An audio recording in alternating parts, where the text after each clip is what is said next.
বিসমিল্লাহির রহমানির রহিম। আমি আজকে বাইলা মাছ দিয়া বেগুন দিয়া চচ্চড়ি করুম। টমেটো, পেঁয়াজ, টমেটো, বেগুন, পেঁয়াজ, কাঁচামরিচ, লবণ দিয়ে দিলাম পরিমাণ মতো, মরিচের ফাঁকি,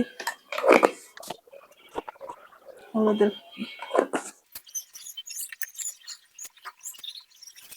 এখন মাখাই দেবো। তরকারি রাতটা এইভাবে মাখাইতে। মাছটিও আমি আরো 1 ঘন্টা আগে ধুয়ে হলুদ মরিচ একটু তেল দিয়ে মাখিয়ে রাখছিলাম। এটা একবারে দিয়ে দেবো।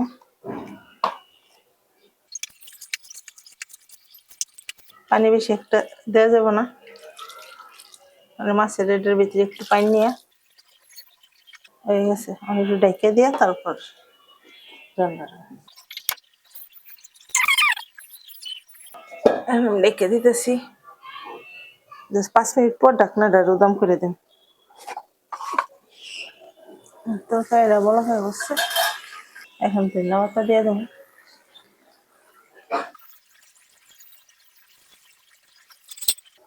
এখন আর 5 মিনিট ঢেকে রাখলে হয়ে যাবো। আলহামদুলিল্লাহ আমার তরকারি রয়ে গেছে, এখানে নামাই হলাম। এই তরকারিটা রাঁধতে বেশি সময় লাগে না, 15 মিনিটের মধ্যেই হয়ে যায়। এই যে আমার বাইলা মাছের তরকারিটা, বাইলা মাছটা ছোট ছোট, দেখেন আল্লাহর রহমতে কালারটাও সুন্দর হয়েছে। আপনারা ট্রাই করে দেখতে পারেন। আর যারা ইউটিউব থেকে দেখবেন সবাই আমার চ্যানেলটা সাবস্ক্রাইব শেয়ার করেন, আর পেজ থেকে যারা দেখবেন তারা পেজটা ফলো শেয়ার করে দিন। আলহামদুলিল্লাহ, আসসালামু আলাইকুম।